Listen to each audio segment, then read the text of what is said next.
우리가 다이어트를 실패하는 이유는 의지가 부족해서가 아니라 빨리 많이 빼고자 하는 욕심 때문에 비현실적이고 유지할 수 없는 목표를 세우기 때문이에요. 많은 분들이 갑자기 운동을 매일 나가고 매 끼니 닭가슴살과 샐러드만 먹으면서 한 번에 내 생활을 180도로 바꾸려고 하시는데요. 이렇게 하면 대부분 실패할 수밖에 없어요. 그래서 중요한 건 한 번에 다 바꾸는 게 아니라 내가 실제로 지킬 수 있는 목표를 세우는 거예요. 제가 오늘 이 목표 설정 방법을 말씀드리는 이유는 제가 진료실에서 환자분들의 생활 습관을 같이 확인을 하고 그에 맞춰서 목표를 설정해 드리는 과정을 여러분들도 직접 해보셨으면 좋겠기 때문입니다. 숙제처럼 한번 적어보고 내가 실제로 어떤 행동을 바꿔야 하는지 직접 설정해 보시면 훨씬 도움이 되거든요. 그리고 제가 말씀드리는 이야기들이 어떻게 보면 굉장히 당연한 이야기들이라서 지루하게 느껴지실 수도 있어요. 그런데 이런 당연한 이야기들이 막상 내 생활 안에서는 잘 안 되고 있는 경우가 많아요. 그래서 오늘은 이야기를 천천히 들으시면서 내 생활을 다시 한번 돌아보고 내가 어디에서 어떤 잘못을 하고 있는지 스스로 점검해보는 기회가 되었으면 좋겠습니다.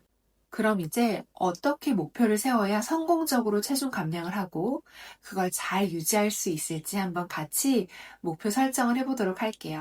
일단 체중 목표는 참고로만 설정합니다. 일반적으로 3개월에서 6개월 사이에 5에서 10% 정도 감량이 가장 현실적이고 유지 가능한 범위입니다. 이 정도만 감량해도 혈당, 혈압, 지방간 등 우리 몸의 건강은 의미 있게 개선되기 시작해요. 하지만 저희의 가장 중요한 목표는 체중 숫자가 아니라 그 체중을 만들고 있는 우리의 행동을 바꾸는 것입니다. 체중을 바꾸는 것은 어려워요. 하지만 체중을 만들고 있는 우리의 행동은 지금 당장 바꿀 수 있어요. 그래서 목표는 체중이 아니라 행동 중심으로 설정하는 것이 중요합니다.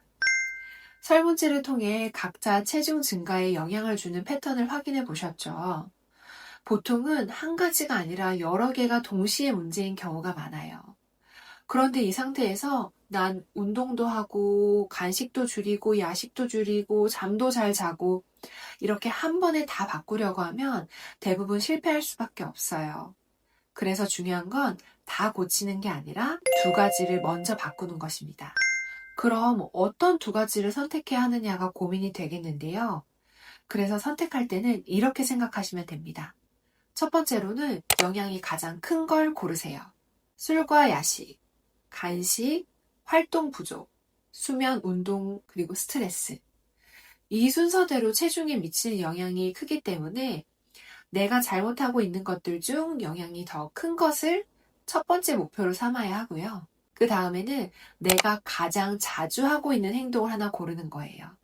예를 들어 야식은 일주일에 한 번만 먹지만 간식은 거의 매일 먹는다면 간식을 선택하는 것이 더 유리하겠죠. 문제가 너무 여러 개일 때는 그중 하나는 반드시 내가 바꾸기 쉬운 문제를 하나 포함시키는 것도 도움이 됩니다. 이제 목표를 어떻게 지킬 것인지 정해볼게요. 여기서 대부분 실패하는데요. 많은 분들이 나는 이제 다이어트를 시작했으니 야식은 아예 안 먹겠다. 간식은 싹 다 끊겠다. 이렇게 0으로 만드는 목표를 세우는데 내가 오랫동안 반복해온 행동을 한 번에 없애는 건 불가능에 가까워요. 그래서 목표는 완전히 끊는 것보다 내가 당장 줄일 수 있는 수준으로 정하는 게 더 중요합니다. 예를 들어 야식을 일주일에 5번 먹던 분이라면 처음부터 아예 안 먹는 걸 목표로 하는 게 아니라 일주일에 3번 정도로 줄이는 것이 훨씬 더 현실적이에요. 이렇게 해야 실패 가능성이 낮아지고 성공 경험을 만들 수 있고 그 변화가 오래 유지될 수 있습니다. 저희가 어떤 행동 변화를 이뤄내고자 할 때 자기 효능감이라는 게 너무 중요한데요. 자기 효능감은 내가 이 행동을 할 수 있다는 믿음인데 이거는 생각만으로 생기는 게 아니라 나의 작은 성공 경험들이 쌓이면서 만들어집니다. 예를 들어 야식을 매일 먹던 사람이 이틀에 한 번으로 줄이는 데 성공하면 나는 이걸 할 수 있다, 바뀔 수 있다는 믿음이 생기고 이게 시간이 지나면서 쌓일수록 이런 변화된 모습을 계속 유지할 수 있는 가능성이 높아지는 거죠. 그런데 처음부터 나는 야식을 아예 안 먹겠다. 이런 어려운 목표를 세우면 실패 가능성이 높아지고 포기가 쉬워지기 때문에 처음부터 완벽한 목표를 세우는 것보다 지킬 수 있는 목표를 설정하는 것이 훨씬 중요합니다. 이제 실행하는 방법에 대해 살펴볼게요. 야식형이라면 저녁 식사 후 바로 양치하기, 집에 간식을 두지 않기처럼 행동을 유도하는 환경을 만드는 것이 중요합니다. 그리고 나는 간식형이라면 간식을 아예 없애는 것보다 건강한 간식으로 대체하는 것이 도움이 될 수 있습니다. 활동 부족형이라면 운동을 늘리기 전에 일상 활동 에너지를 늘리는 것이 더 중요합니다. 이때 식사 후에 10분 정도 걷는 것, 엘리베이터 대신 계단을 사용하기처럼 바로 실천 가능한 것부터 시작하는 것을 추천드려요. 운동 부족형이시라면 강도를 높이는 것보다 약하게라도 꾸준하게 지속하는 게 중요합니다.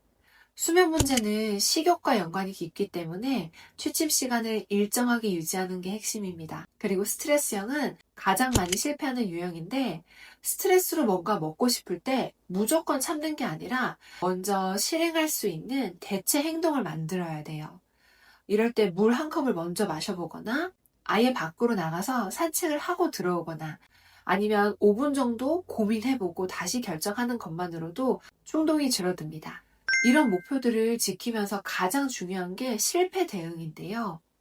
대부분은 목표를 지키지 못한 순간, 오늘은 망했다 라고 생각하고 그대로 무너져 버려요.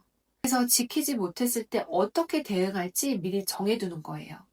예를 들어, 전날 야식을 먹었더라도 다음날 굶지 않고 정상 식사를 하고, 내가 운동을 못 갔다면 집에서 5분이라도 운동을 하고, 점심을 먹고 카페에 가서 간식을 많이 먹었더라도 포기하지 않고 저녁 간식은 잘 참고 간식을 연속으로 먹지 않는 것. 이런 것들이 나의 목표를 잘 유지할 수 있는 데 도움이 됩니다. 정리해보자면 체중을 직접 줄이려고 하기보다 이 체중을 만들고 있는 나의 잘못된 행동을 바꾸고 그 변화를 유지할 수 있는 환경을 만드는 것이 가장 현실적인 방법입니다. 저도 제 목표를 한번 설정해 봤어요. 저의 체중 목표는 현재 60kg에서 3에서 6개월 동안 5kg 정도 감량해서 55kg을 목표로 설정하였습니다. 저도 설문을 제가 해보면서 저의 문제점들을 좀 찾아보았는데요. 먼저 저의 첫 번째 문제는 간식입니다. 현재는 거의 매 식사 후에 간식을 먹고 있는 상태인데 이걸 한 번에 완전히 끊는 건 지금 당장은 너무 어려울 것 같아요. 그래서 우선 저녁 식사 이후 간식은 먹지 않는 것을 목표로 정해서 저녁 식사 전에 오후에만 간식을 먹고 점심 전 오전에 간식이 먹고 싶을 때에는 삶은 달걀이나 고구마, 그릭 요거트 이런 건강한 간식으로 대체를 해볼게요. 그리고 저의 두 번째 문제는 활동 부족인데요. 임신과 출산 후에 기본적인 활동량이 너무 줄어든 상태예요. 원래는 하루에 한 10,000보 정도 걸었었는데 지금은 2,000에서 3,000보 정도를 걷고 있더라고요. 그래서 이걸 좀 늘려서 5,000보 이상 걸어보도록 할게요. 그리고 점심 식사 후에는 10분 정도 산책을 하고 엘리베이터 대신 계단을 사용하는 방법도 함께 해보려고 합니다. 그리고 저는 추가적으로 여유가 좀 된다면 주 2회 짧은 근력 운동이나 가벼운 유산소 운동을 추가하려고 해요. 다만 이건 이번 목표에서 반드시 지켜야 하는 목표라기보다는 보조 계획으로 생각하려고 해요. 그래서 이렇게 간식과 활동량을 우선 바꾸고 이게 잘 시행이 되면 운동도 함께 늘려보려고 합니다. 본인에게 해당되는 패턴이 뭔지 먼저 확인해 보세요. 그리고 그 중에서 두 가지를 선택을 해서 어떤 행동을 어떻게 바꿀지 목표까지 같이 설정해 보시기 바랍니다. 우리는 짧은 시간 안에 급하게 살을 빼는 게 아니라 조금 더 길게 보고 현실적으로 지속 가능한 방법으로 행복하게 건강해지는 방법을 함께 찾았으면 좋겠어요. 그러기 위해서는 완벽하게 하려기보다는 지금 당장 바꿀 수 있는 것부터 시작하는 것이 중요하다는 걸 꼭 기억해 주세요. 오늘도 시청해 주셔서 감사합니다.